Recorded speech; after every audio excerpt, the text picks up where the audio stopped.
तो आओ बच्चों, अब हम आरम्भ करते हैं अश्वत्थामा। दुर्योधन पर जो कुछ भी थी उसका हाल सुनकर अश्वत्थामा बहुत क्षुब्ध हो उठा था। उसके पिता द्रोणाचार्य को मारने के लिए जो कुचक्र रचा गया था वह उसे भूला नहीं था। वह उस स्थान पर जा पहुंचा जहां दुर्योधन मृत्यु की प्रतीक्षा करता हुआ पड़ा था। दुर्योधन के सामने जाकर अश्वत्थामा ने दृढ़तापूर्वक प्रतिज्ञा की कि वह आज ही रात में पांडवों को नष्ट करके रहेगा। मृत्यु की प्रतीक्षा करते हुए दुर्योधन ने जब यह सुना तो उसका पुराना वैर फिर से जागृत हो गया और उसे कुछ प्रसन्नता हुई। उसने आसपास खड़े हुए लोगों से कहकर अश्वत्थामा को कौरव सेना का विधिवत सेनापति बनाया और बोला, आचार्य पुत्र, शायद मेरा यह अंतिम कार्य है, शायद आप ही मुझे शांति दिला सकें। मैं बड़ी आशा से आपकी राह देखता हूँ। सूरज डूब चुका था, रात हो गई थी। एक बड़े बरगद के पेड़ के नीचे अश्वत्थामा, कृपाचार्य और कृतवर्मा रात बिताने की गरज से ठहरे। कृप और कृतवर्मा बहुत थके हुए थे, इसीलिए दोनों वहीं पड़े पड़े सो गए। लेकिन अश्वत्थामा को नींद नहीं आई। अश्वत्थामा सोचने लगा, मैं इन पांडवों और पिताजी की हत्या करने वाले धृष्टद्युम्न को उनके संगी साथियों समेत एक साथ ही क्यों न मार डालूं। अभी रात का समय है और वे सब अपने शिविरों में पड़े सो रहे होंगे। इस समय उन सब का वध कर डालना बहुत सुगम होगा। अश्वत्थामा ने कृपाचार्य को जगाकर उनको अपना निश्चय सुनाया। अश्वत्थामा की ये बातें सुनकर कृपाचार्य व्यथित हो गए। वह बोले, अश्वत्थामा, सोते हुए को मारना कभी भी धर्म नहीं हो सकता। तुम यह विचार छोड़ दो। यह सुनकर अश्वत्थामा झल्ला कर बोला, आपने भी क्या यह धर्म अधर्म की रट लगा रखी है। दृढ़तापूर्वक अपनी इच्छा जताकर अश्वत्थामा पांडवों के शिविर की ओर जाने को उठा। यह देखकर कृपाचार्य और कृतवर्मा भी अश्वत्थामा के साथ हो लिए। आधी रात बीत चुकी थी। पांडवों के शिविर में भी सभी सैनिक मीठी नींद में सो रहे थे। अश्वत्थामा पहले धृष्टद्युम्न के शिविर में घुसा और उसने सोए धृष्टद्युम्न को पैरों तले ऐसा कुचला कि वह तत्काल ही मर गया।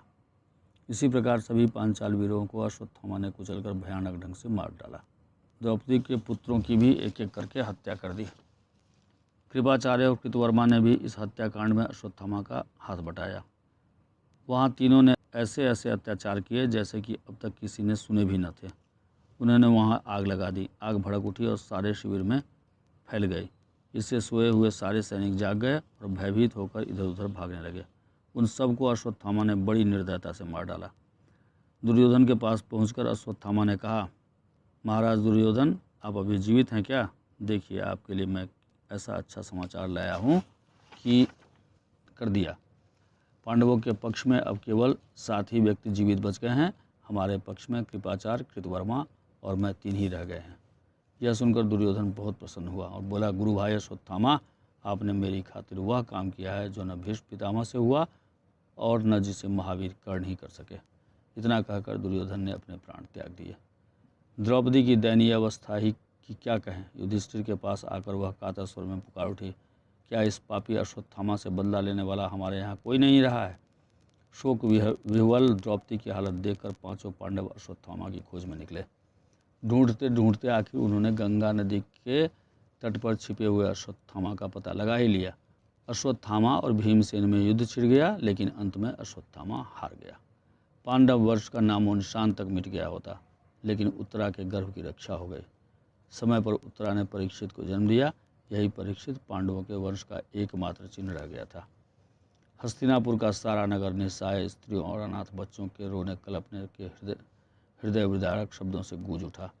युद्ध समाप्त होने का समाचार पाकर हजारों निस्सहाय स्त्रियों को लेकर वृद्ध महाराज धृतराष्ट्र कुरुक्षेत्र की समरभूमि में गए, जहाँ एक ही वंश के बंधु बांधवों ने एक दूसरे से भयानक युद्ध करके अपने ही कुल का सर्वनाश कर डाला था।